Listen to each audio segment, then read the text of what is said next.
I still remember the smell of jet fuel and hot tarmac the day I walked into the squadron briefing room wearing my brand new flight suit. My heart was pounding so hard I thought everyone could hear it. After 4 brutal years at the academy, countless nights studying aerodynamics while my friends partied, endless simulator hours that left my eyes burning, I had finally earned my wings. I was the only woman in the incoming class of pilots at one of the most elite air bases in the country. I told myself their stares were just curiosity. I was wrong. The moment I stepped through the door, the laughter started. "Look who showed up! Real pilots only, sweetheart!" One of them called out, loud enough for the entire room to hear. Another leaned back in his chair and smirked.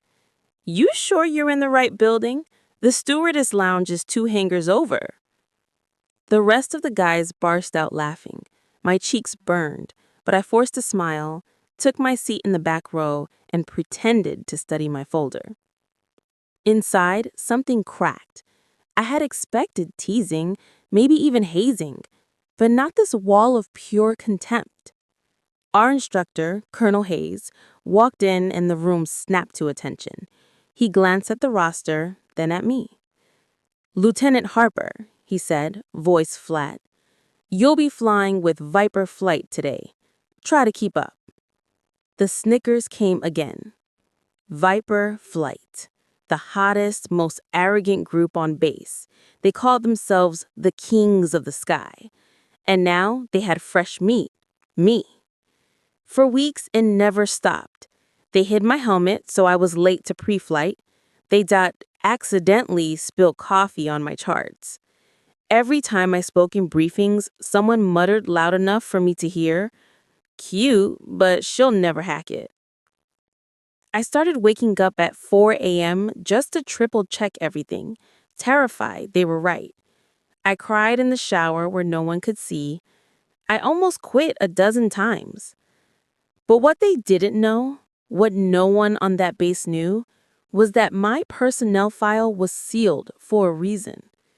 My real call sign, the one I'd earned on classified missions years before I ever stepped foot in that academy, wasn't on any roster they could see. They thought they were breaking a rookie. They were actually bullying Falcon One, and the clock was ticking. The worst day came during a massive NATO exercise. 20 nations, live missiles, the works. Every pilot on base was competing for the Top Gun trophy, and Viper Flight was convinced it was already theirs. That morning, their leader, Captain Derek Ace Morrison, cornered me by my jet. "Listen, Harper," he sneered, "do us all a favor and call in sick today. We don't need you dragging our score down because you panic at the merge." The others laughed behind him. I felt that familiar sting behind my eyes, but I swallowed it. "I'm cleared hot, sir," I said quietly. He leaned in close. "You're a diversity hire. Everyone knows it. Stay on the ground where you belong." I climbed into my cockpit with shaking hands. As I taxied out, I heard Ace's voice over the open channel, mocking me to the entire formation. "Try not to stall on takeoff, princess." The exercise began.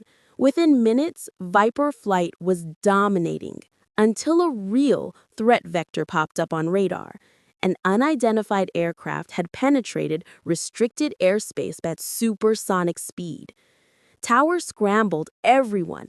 Chaos erupted on the radio. I watched Ace and his boys chase phantom targets, burning fuel, ego on full display. Then, the unidentified jet turned straight toward the carrier group offshore. Ground control was screaming for someone, anyone, with the clearance to engage. I flipped to the guarded frequency no one else in Viper Flight even knew existed. "Control, this is Falcon One.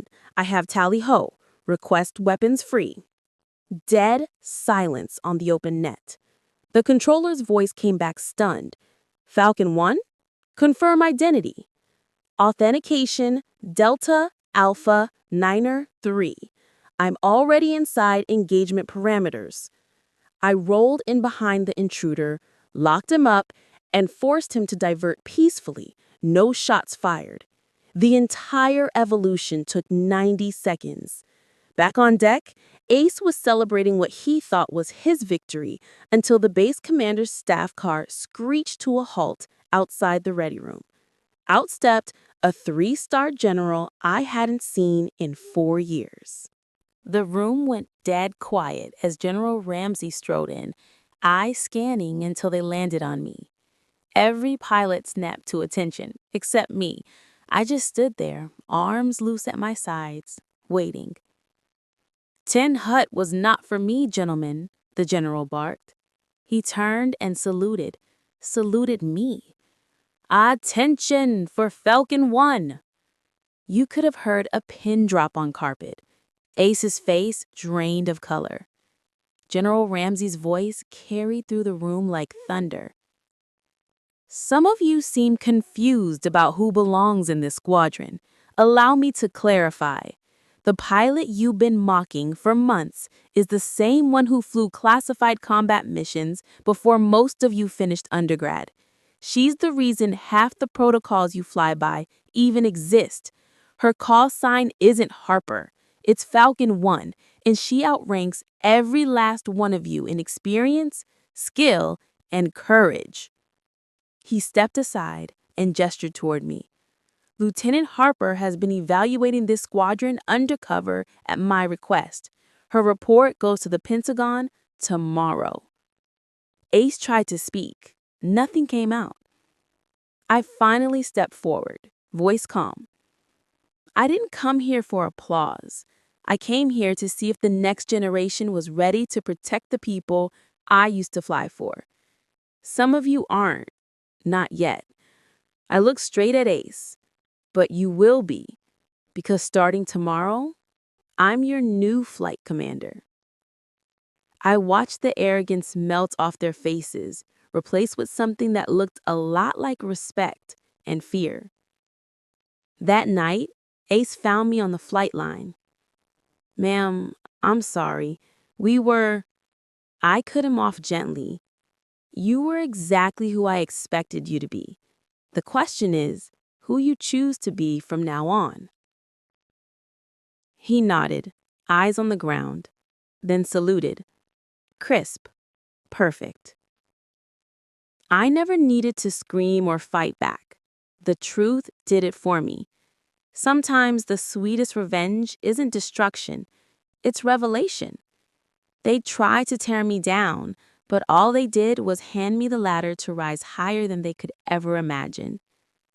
So, to every woman who's been laughed at, counted out, told she doesn't belong, keep going. Your moment is coming, and when it does, the room won't just go quiet. They'll finally see you for who you really are.